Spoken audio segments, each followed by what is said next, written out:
You're listening to Conferences Online Allergy from Children's Mercy Hospital in Kansas City, Missouri.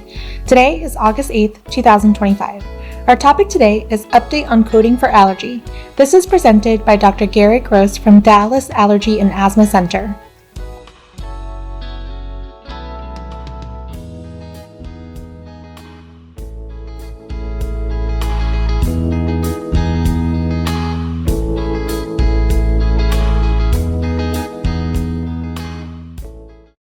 And today is August 8th. We have two presentations. Our first one will be by Dr. Gary Gross, who's going to speak on kind of update on coding for allergy. I've been to many of Dr. Gross's presentations through the years. Always find it informative and appreciate all the updates because things constantly change on how we're reimbursed. Dr. Gross is down with the Dallas Asthma and Allergy Center down in Texas. And then after this discussion, we will have Dr. Salzman, pulmonologist, speaking on asthma COPD overlap. But with that, we'll hand over the controls to Dr. Gross. Thank you for being here.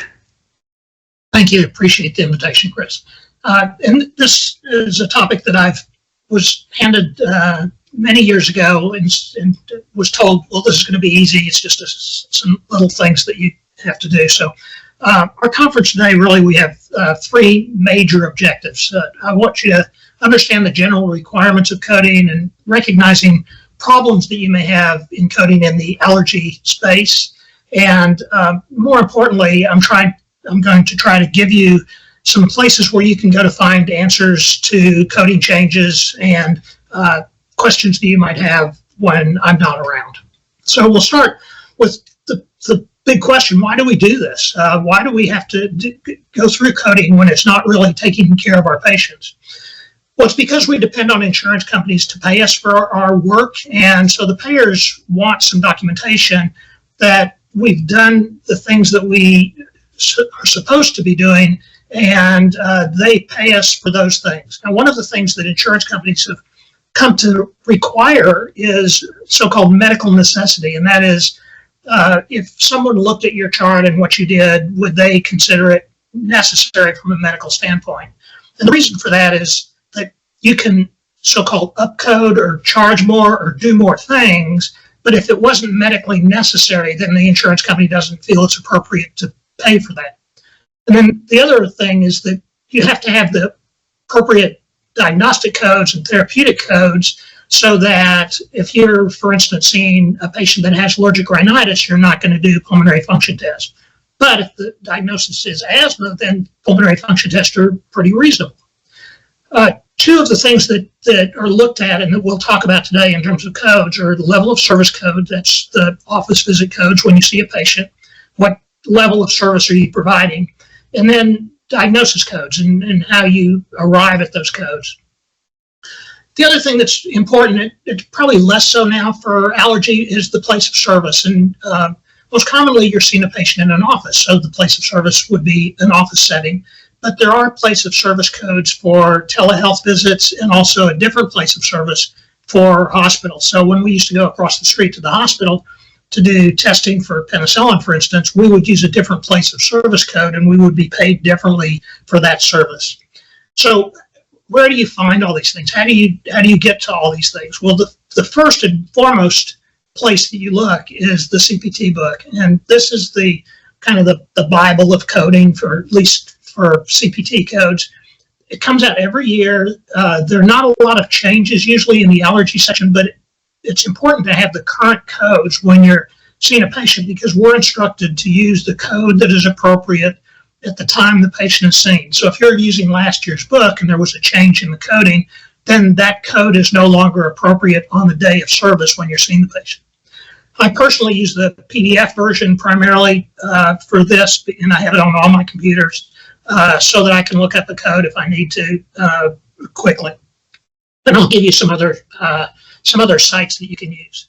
But let's look at the CPT book just a little bit. The first part of the CPT book has to do with so-called evaluation and management, E&M codes. And these, as I said, are office visit codes. And you can see that you have codes for new patients and established patients. You have guidelines for selecting the level of service that I was talking about. And there are two ways, and we'll go into this a little bit. You can base your level of service on medical decision making or base your level of service on time spent with the patient. And that has really simplified coding tremendously because you no longer have to count how many points you do in the history and how many systems you examine in the physical exam, but you base it on medical decision making and time.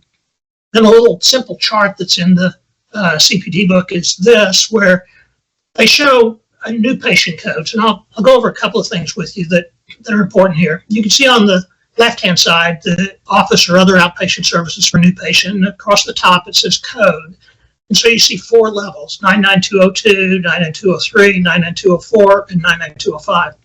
So sometimes we refer to those as level 2, level 3, level 4, and level 5. And those are the 4 levels that we have to use. Regardless of which level you pick, even though you no longer are graded, so to speak, by the history and physical, you still have to do an appropriate history and physical on the patient for whatever problem they're coming in with. But the level is chosen either by medical decision making, and you can see it's either straightforward, low, moderate, or high, and we'll get into that, or based on time. And you can see the time elements are pretty simple. It's 15-minute visit, 30-minute visit, 45-minute visit, or 60-minute visit. Now, on the right-hand side of the slide, you can see the telemedicine, synchronous audiovisual E&M service. And these are codes that just came out this year, but not every insurance company is using them. And that's one of the things we'll see as we talk about coding, is that even though a code may be in the CPT book, it doesn't necessarily mean that everybody is using that code. Medicare, for instance, does not accept these telehealth codes, and they're still using the old office or other outpatient service codes that we talked about, the 99202 and so forth. But if you compare the two charts, you can see they're identical, other than the fact that the codes for telehealth are different in the slide on the other side. So these are for new patient visits. So the question is, what is a new patient? And a new patient is defined in CPT as a patient who hasn't been seen within the past 3 years.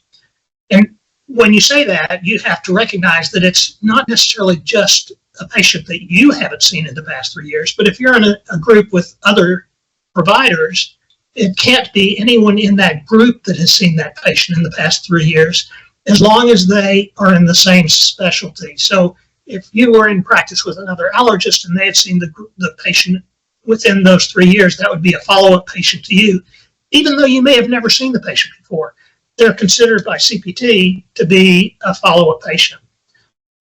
If you're in a multi-specialty group and a patient has seen a rheumatologist in the past in that multi-specialty group but has not seen an allergist, then to you that would be a new patient. So the definition is based on that 3-year time period and within the same specialty or subspecialty that you're practicing.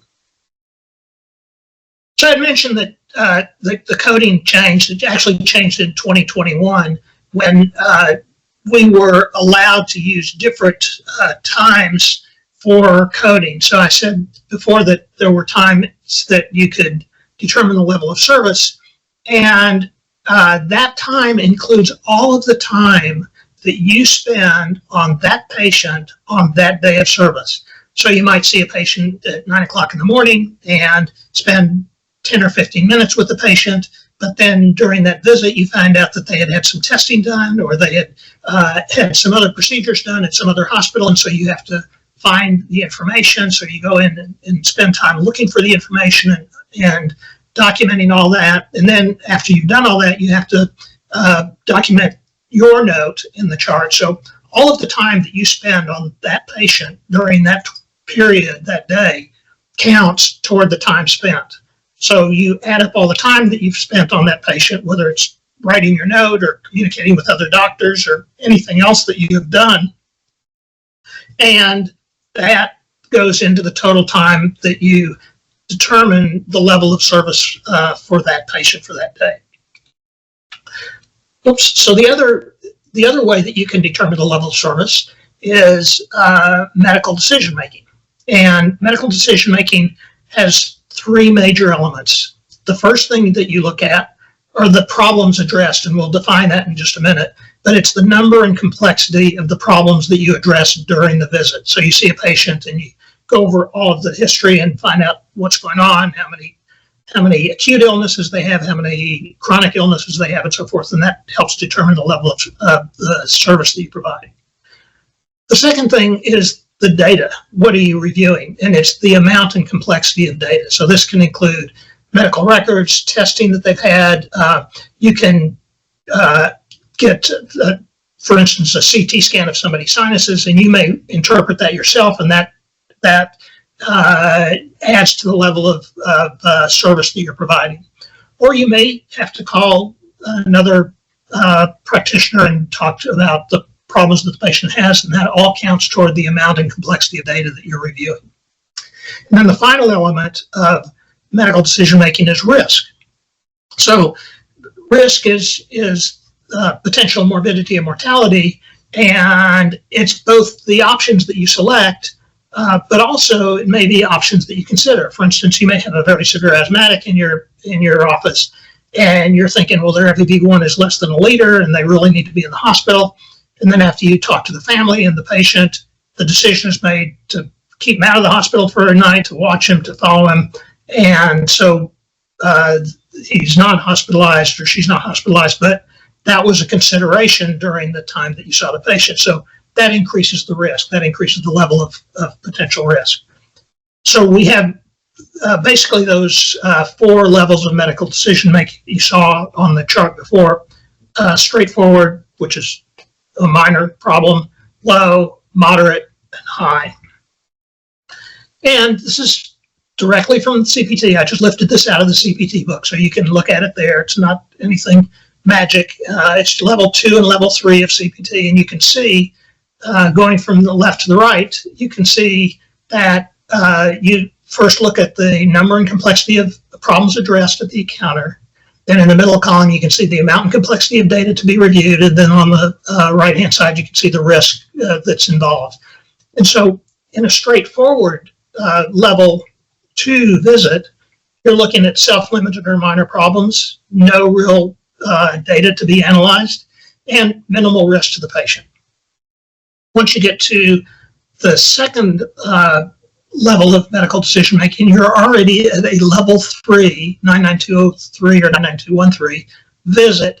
And really, you can, if you look, it's really not very involved. It's 2 or more self-limited problems, 1 stable chronic illness, and so forth. So you select based on 2 of the 3 components, either looking at the number of problems addressed and the complexity of the data, or the risk and the complexity of the data, and so forth. So you base your level of medical decision making on 2 out of the 3 elements. And that's, after you do this for a while, you kind of get a sense of what is involved. And as you'll see as we go through these tables, as the level of medical decision making gets higher, the complexity of the problem gets higher. So here you can see a level 4, which is 99204, 99214 would be the CPT codes. And you're talking now about 1 or more chronic illnesses with an exacerbation, a progression, or side effects of the treatment. And you can see that there's more data to be examined, more data to be reviewed in the middle column. And on the far right side, you can see that one of the elements of risk is called prescription drug management. Well, there's been a lot of discussion about exactly what prescription drug management means. And so we've talked about this, and there are some guidance that has come out on prescription drug management. I'll go over that with you briefly because I think that's important. So to use that as an element of risk in your patient, you have to have done something with the prescriptions. And that is to say, you can't just list everything that the patient's taking in your medical record and say, I've gone over their prescription drugs.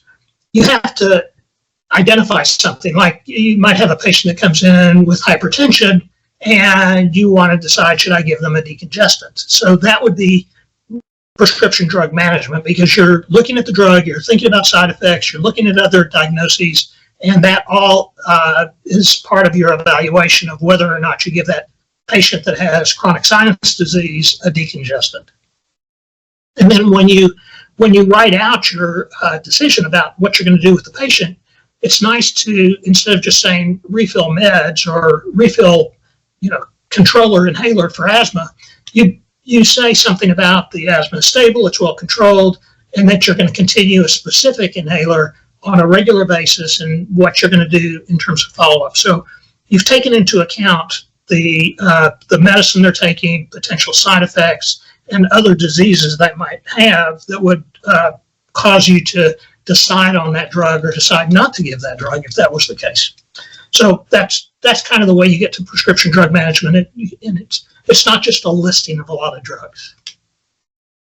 So if we go on and look at level 5, the highest level of E&M codes, then you can see that we're talking about more chronic illnesses with exacerbations, more extensive review of data, and higher risk. So here we're talking about potential toxicity from the drugs that you're giving, emergency surgery, emergency medical care, hospitalization, and so forth. So this is where I was talking about decision regarding hospitalization or escalation of hospital level care, where you may be thinking about that when you see a patient, and that should go into your documentation so that you can use a higher level of medical decision making if that's appropriate.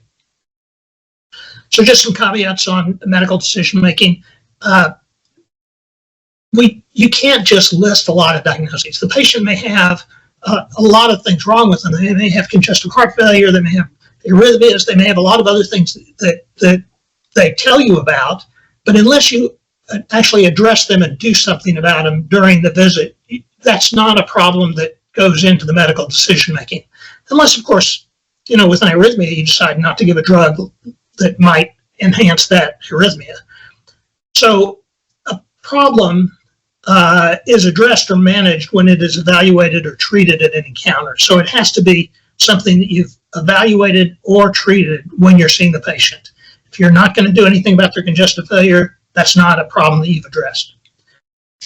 The other important aspect is a problem doesn't have to be a diagnosis. A problem can be a condition, a symptom, an injury or illness, but you don't have to come to a final diagnosis with all of the data before you sign out the patient. And so that medical decision making may be about a cough or about postnasal drainage.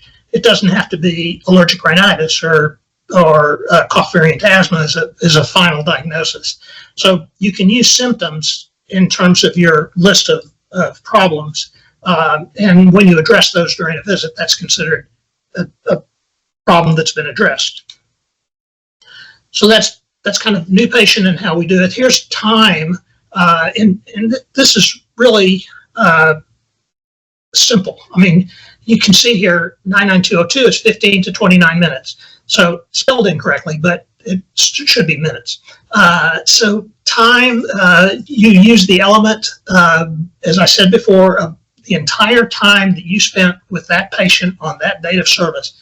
So you have to see the patient, but then you also use all of the time that you spent on that day of the encounter.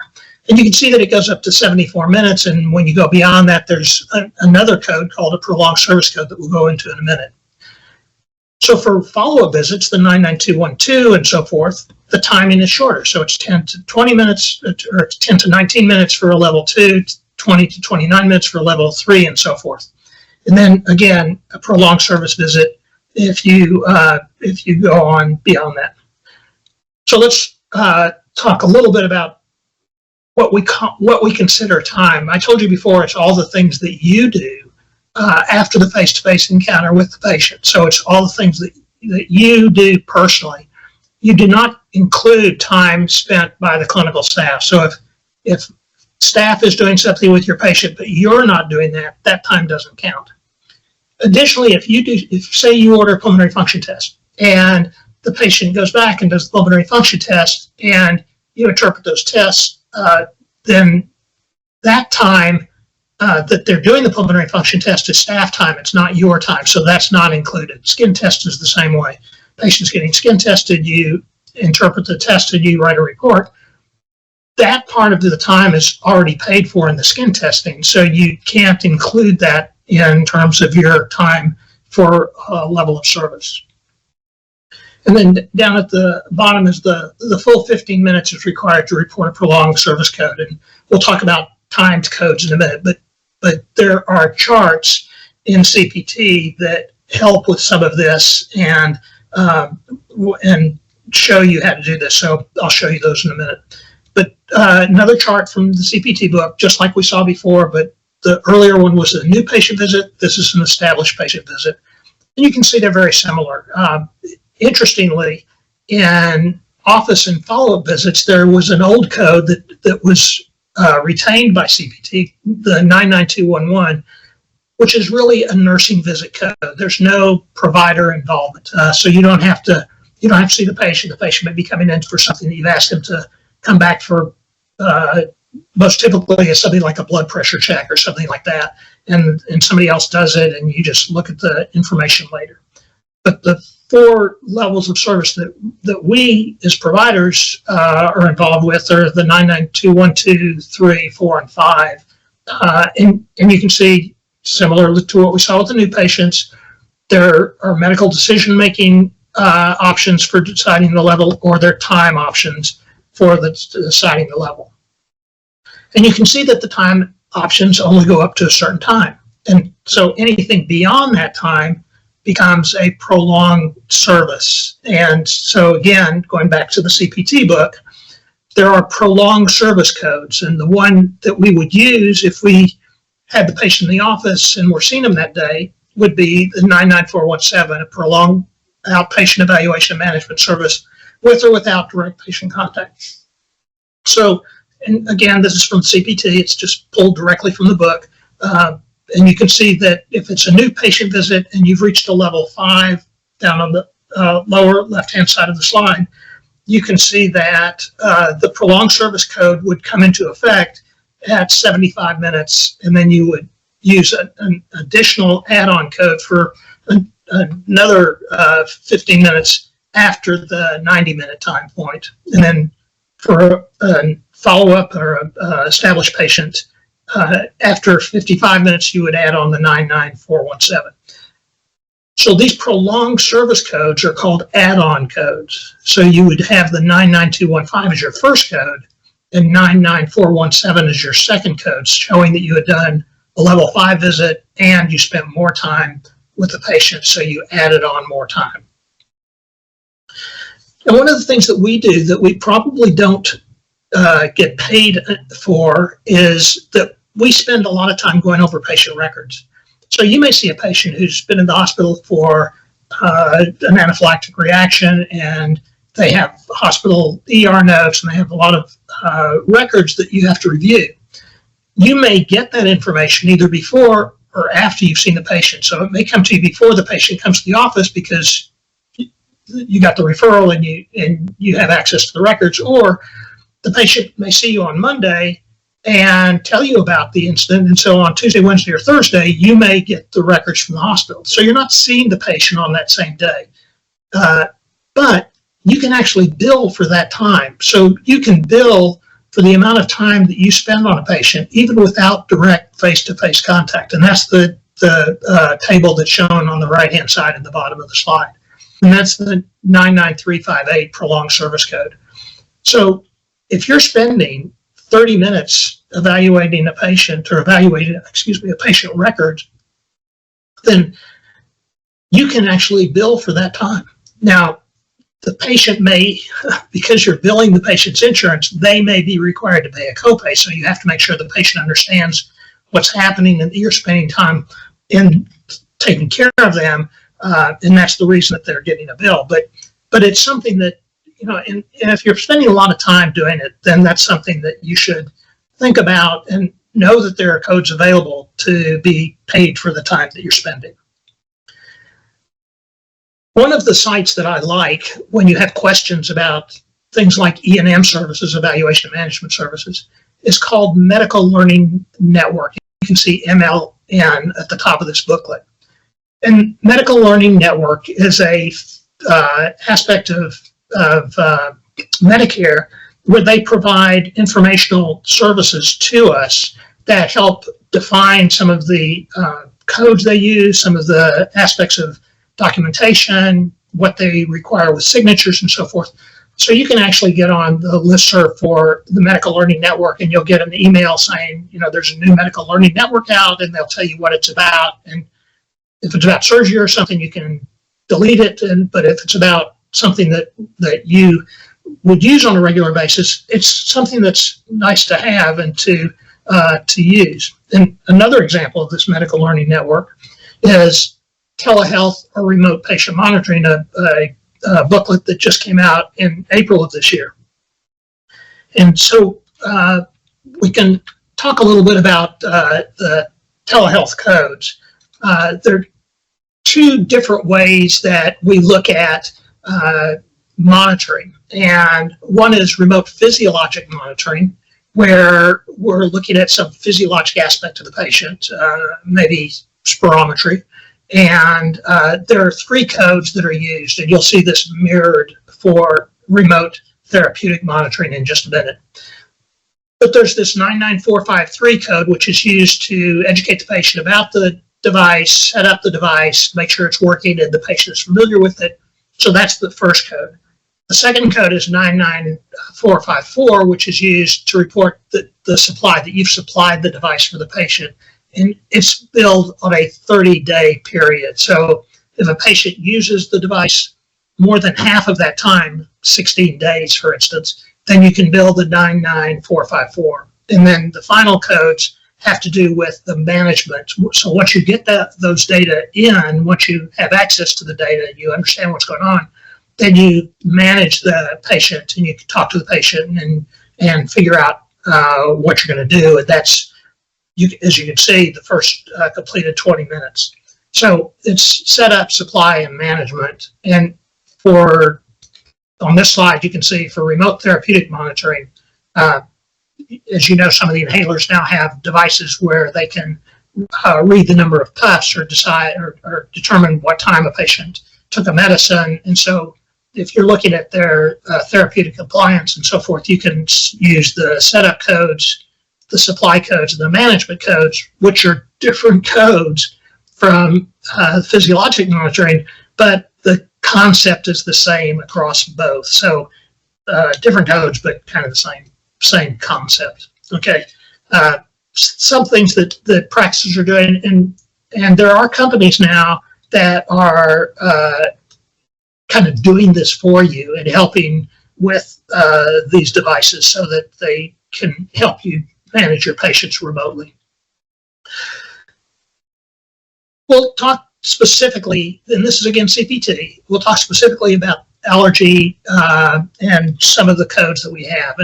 And most of the codes that we have is the way the CPT book is set up. There's some introductory language, then the codes, descriptions of the codes, and then some additional information about the code. So this is from CPT, and it talks about immunotherapy, and you can see that it says parenteral administration of allergenic extract. So it does not apply to SLIT, and so SLIT, it cannot be billed with the same codes that we use for parenteral administration of allergy extracts.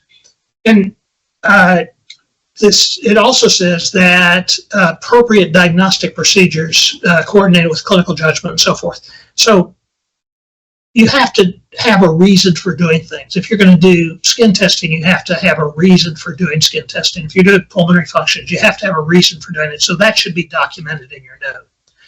And then a number of years ago, test interpretation and report were included in skin testing. So when you do skin testing on a patient, you're being paid for interpreting the skin test and reporting on the skin test.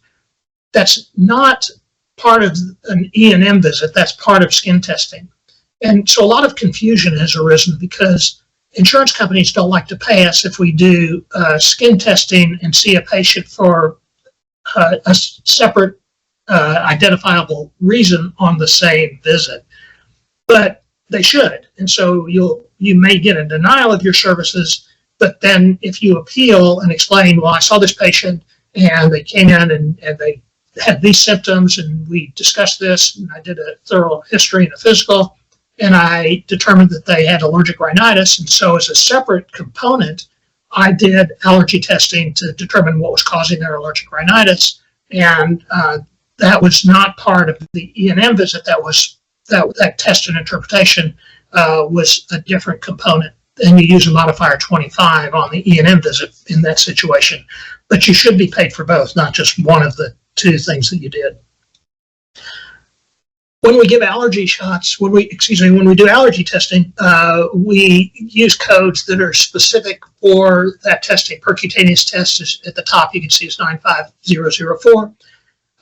If you do testing for exhaled nitric oxide, you can see it's 95012.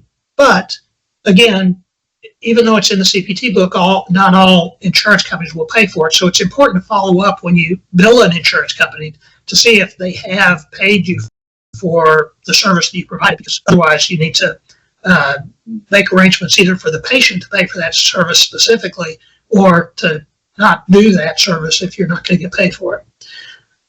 Two codes that I want to point out, the 95017, 95018 are testing codes, first for venoms and then for drugs. But the uniqueness of these is that it combines percutaneous and intracutaneous. So you combine the total number of prick puncture tests that you did plus all the intradermal tests that you did to get the number of units for 95017 and 95018. So you combine those two together. With simple antigen testing, you use 95004 or 95024 for the intradermal test. So there's a little bit of difference in those specific tests.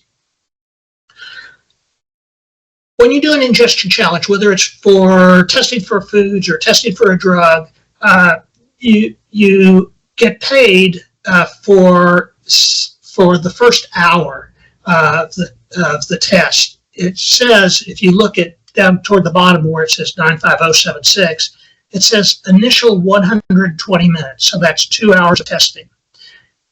Most of the time when you have a timed code, you can't bill unless you exceed half of that time. So half of that time would actually be 61 minutes. So if you spend 61 minutes doing an ingestion challenge, giving sequential and incremental tests of a food or drug or other substance, then you get paid for that 95076. If you go beyond 120 minutes, then you can see there's an add-on code, 95079. So if you're doing 120 minutes plus 31, then you can bill for the 95079. And so the concept here is that in any timed code where you are being paid for the time that you're spending, then you have to exceed that halfway mark to be able to bill for the code. Now, you may remember that when we talked about prolonged service code for E&M visit, they specifically said that you had to fulfill the full 15 minutes of that code, so that there are some exceptions to this halfway rule where you have to see the patient for at least half the time. But in general, the rule holds true for CPT, where when you're getting paid for 120 minutes, you have to at least have spent 61 minutes to get paid for that. When we do allergy shots, there are two components. There's the antigen that we get paid for, 95165, and then there's the injection that you get paid for, 95115 or 95117. And I bring this up because 95117 is 2 or more injections. And so we've seen situations where people incorrectly billed for multiple units of 95117. So if they gave 4 injections, they would bill 2 units of 95117. Well, you can't do that because it says 2 or more, and more can be 2, 3, 4, or any number of shots that you give. So you only have 2 options here. If you get 1 shot, you bill for 95115, but if you give 2 or more injections, then you bill for the 95117, and that's just a single code. There is a code, and very few insurance companies use this, but there are a rare insurance company that will require that you bill the code 95120 or that series of codes and it's for both the injection and the extract. So you combine the two together, and that's the 95120. Rarely used, as I say, and Medicare doesn't pay for it. Most insurance companies don't pay for it. I mentioned that the antigen is billed as 95165, and so that's the definition in the CPT book is professional service for the supervision of preparation and the provision of the antigens for allergen immunotherapy. So there are two aspects of this that are important. One is that you have to supervise the preparation, so that you have to be in the office and be supervising the person who is preparing the antigen, and then you give it to the patient. So that's the two components of that code. 95170, whole body extract, we use that for fire ants. And then 95180 is rapid desensitization, and you can see it says each hour. So as we said before, if you're doing rapid desensitization, if you have somebody come in, and commonly we use this for rush immunotherapy, then you have to at least have the first 31 minutes, and then if they are there in an hour and 31 minutes, then it's 2 units of the code. If they're 2 hours and 31 minutes, it's 3 units of the code, and so forth. So for each hour, it's another unit of that 95180. CPT is kind of antiquated in this code. You can see that they still have equine serum as one of the rapid desensitization procedures. Some insurance companies don't cover allergen immunotherapy under 95180. So again, when you bill something, you have to look at the EOB, the explanation of benefits that come back, because if you're denied the code because that particular insurance company doesn't cover that code for that diagnosis, allergic rhinitis, then you will never get paid by that insurance company for that combination of diagnosis code and procedure code. And so the more you learn kind of what insurance companies are doing and how they're paying them, the better off you're going to be. Venom immunotherapy is a little different from allergen immunotherapy, and it is based on the number of venoms that are in the shot. So if you're giving a single venom like honeybee, it would be 95145. But if you're using honeybee and wasp, 2 venoms, it's 95146, and so forth. So if you're using mixed vespid, which would be 3 venoms plus honeybee, then you'd be up to 4 stinging insect venoms, 95148. And then the units are the number of doses that you give for that. So the concept here is that they pay you more for the more number of venoms that you are giving the patient. Injections that are not immunotherapy are generally subcutaneous injections, which are 96372. So it can be therapeutic, like if you give a shot of epinephrine, or it can be diagnostic, like if you're testing for local anesthetic. So the injections, in those kinds of injections, the subcutaneous or intramuscular injections, you have this 96372 code. Let's move on to pulmonary functions. Just talk briefly about this. 94060 is the test when we look at bronchodilator responsiveness. So it's pre and post bronchodilator, and you can be paid for the bronchodilator separately using either an appropriate J code or the 99070 code. And then, as you can see in CPT, it goes on to say, for exercise tests for bronchospasm with pre and post spirometry, you would use a different code, and those are listed there for you. If you're going to do a methacholine challenge or an antigen challenge, and you're going to do a series of pulmonary functions, then you would use 94070, which is this series of spirometry codes. So you would build 3 different spirometry codes. You'd build the 94070 as a single code.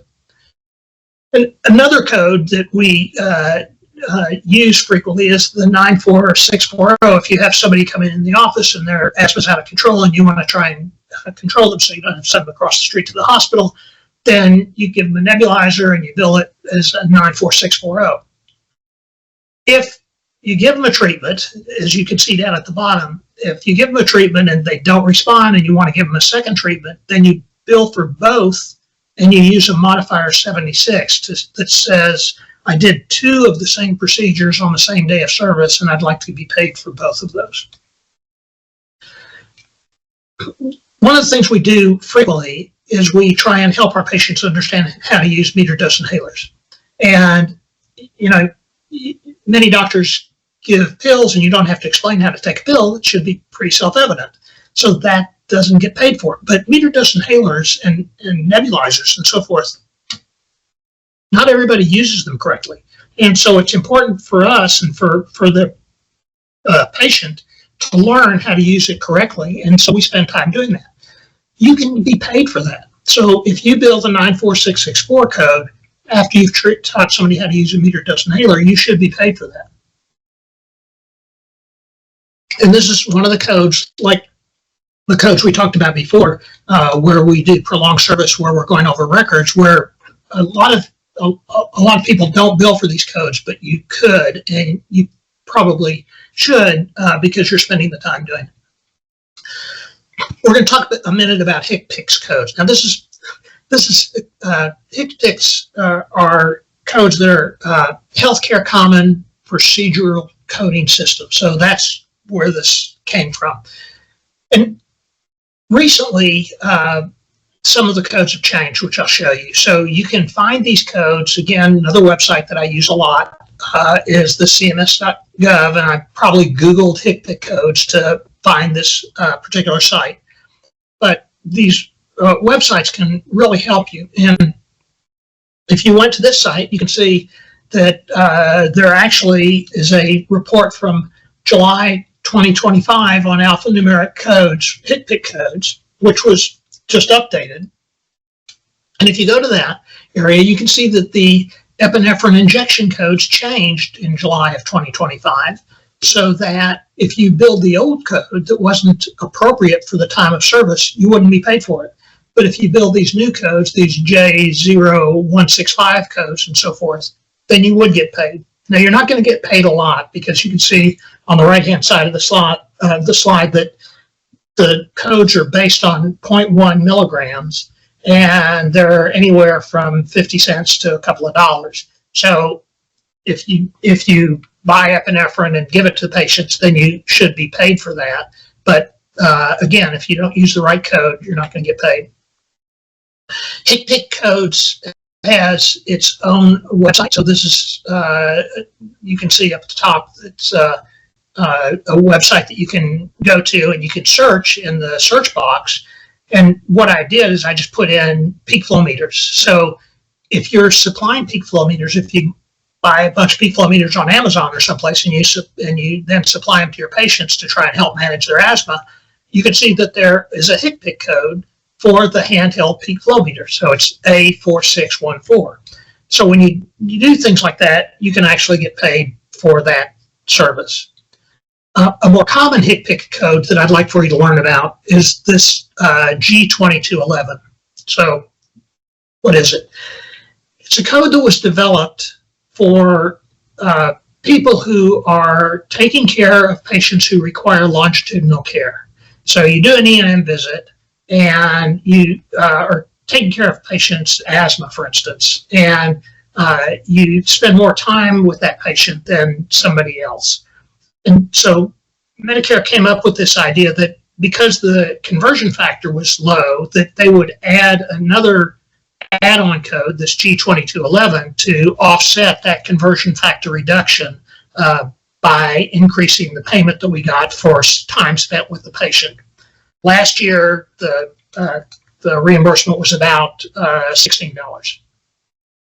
So this is a code that you can use if you're taking care of a patient with an ongoing problem and it's a serious or complex condition. Immunodeficiency, food allergies, asthma, a lot of the things that we see would fit into this serious or complex condition, and we do ongoing care. So the code's not restricted to primary care, even though CMS thought that it would be primarily used by primary care. It turns out that very few people are using this code. So we should be using this code as an add-on code. So you see the patient, you determine the level of service, you bill for that level of service with the 99212 or 3 or 4, and then you add on the G2211 code so that you have the additional income from the payment for the G2211. Now, you can't use it in certain circumstances. You can't report it if you didn't see the patient that day. You can't report it if you're using the 25 modifier, like I had mentioned earlier, when you do an E&M visit and a procedure on the same day of service. So if you're going to do spirometry on an asthmatic patient, then you're going to use the modifier 25, and you can't use the G2211 code. And you wouldn't use it if it's not going to be an ongoing relationship with the patient. So that longitudinal care is part of the concept of the code. And if you don't anticipate that longitudinal care, then you don't use the code. So we'll take a break and take a question. So here's the question. It's a question for you. Mrs. Red comes in for her annual visit to refill her eye drops for allergic conjunctivitis. No new problems have occurred since her last visit. Her exam is unchanged that she is given a prescription for her eye drops. Would you use the G2211 code? Probably not. On the other hand, Mr. Green comes in for his asthma, which has been controlled on biologics. So you already know it's severe asthma. He continues to exercise, sleeping through the night, doing okay. Exam is unremarkable, and he's given his refill of his inhaler and so forth and his biologics. Would you use the code in that situation? Yeah, you probably would. I mean, that's a severe code. That's a severe condition. You have an ongoing relationship with the patient, and it's a very reasonable thing to do to add the G2211 code on that patient. So it depends on the situation, but I think we underuse this code. I think that we should be using this add-on code for the extra payment on most of our patients that we see. Okay, we're going to switch gears a little bit and go to ICD-10. Now, ICD-10, you can look it up on the website and get a lot of information about ICD-10, but my favorite website for ICD-10 is this ICD-10data.com. And I like it because they have a lot of variability in how you can use this website. And so you can look at the codes by the index, and you can see on the left-hand side it says indexes. And what you do is, if you have a diagnosis and you want to find out what's the code, the CPT or the ICD-10 code for this diagnosis, then you can put in the diagnosis, and it will alphabetically give you the list of diagnoses in alphabetical order. But that's not enough. Once you have the diagnosis code, then you have to go to the tabular index, where you can see, here you can see under the website, you can see A, C, D, E, F, G, and so forth. Now, a lot of our codes are in the diseases of the respiratory system, so they're the J codes, J00 to J99. But when you do this, then you can expand that code, so you can look at the specific code. And if we take J31, chronic rhinitis, nasopharyngitis, and pharyngitis, we see some interesting things. So this is J31, chronic rhinitis, and you may be tempted to use this code, but then you look and you see this little note that says excludes 1. And what that tells you is you can't use these two codes at the same time. So you can't use J31.0 with J30.1, which is allergic rhinitis. So, if the insurance company saw it and recognized it, they wouldn't pay you for that visit for that code. When it says excludes 2, it means that you can use both diagnosis codes. So if you had chronic nasopharyngitis, J31.1, you could add acute nasopharyngitis, because you could have acute on chronic, and they would accept that as a effective set of codes. So you could use both of those together. So you can see that there are some situations where you shouldn't be using the two codes together. And just to show you how unnecessary some of these are, here we have urticaria, L50. And L50.0 is allergic urticaria, L50.1 is idiopathic urticaria. But you see under the excludes 1 that one of the diagnosis codes is what is angioneurotic edema or angioedema. So ICD-10 doesn't recognize that you can have a patient that has urticaria and angioneurotic edema at the same time. Now, we are trying to get that changed, and I think that will go away. But this is a reason to look at new ICD-10 codes every year. And you can look at them on that same website that I gave you. So if you look at ICD-10data.com, you can see that one of the pull-down menus, one of the options is changes in the code. And so you can look at the new codes that have been revised. And I'll tell you, well, two things that are kind of important. One is ICD-10 codes come out in October. So from October to the following October, you use the set of codes for ICD-10, whereas CPT codes come out in January, and so it's January to December for CPT, October to October for the ICD-10 code. So you want to look for new ICD-10 codes in really September and find out if you need to make any revisions in your diagnosis codes.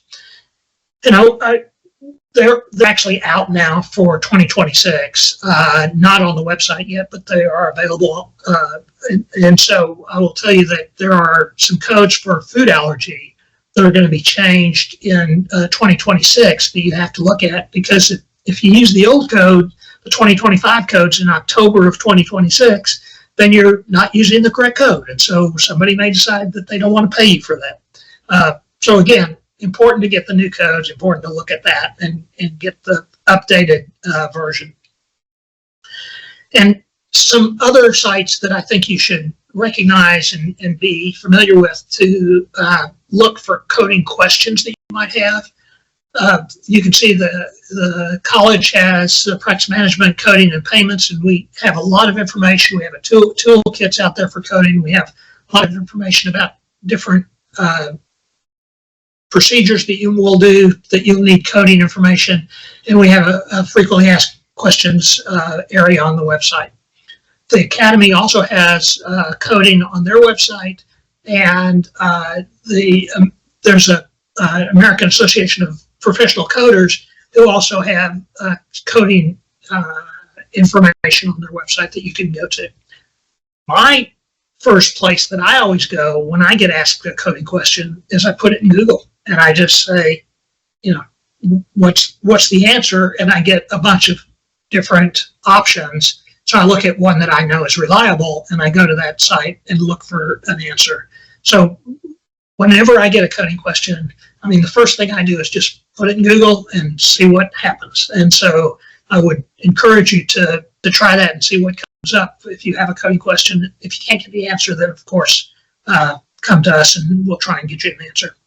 But that's a quick and dirty overview of coding. I hope it was helpful. Appreciate your taking part in this, and be happy to try and answer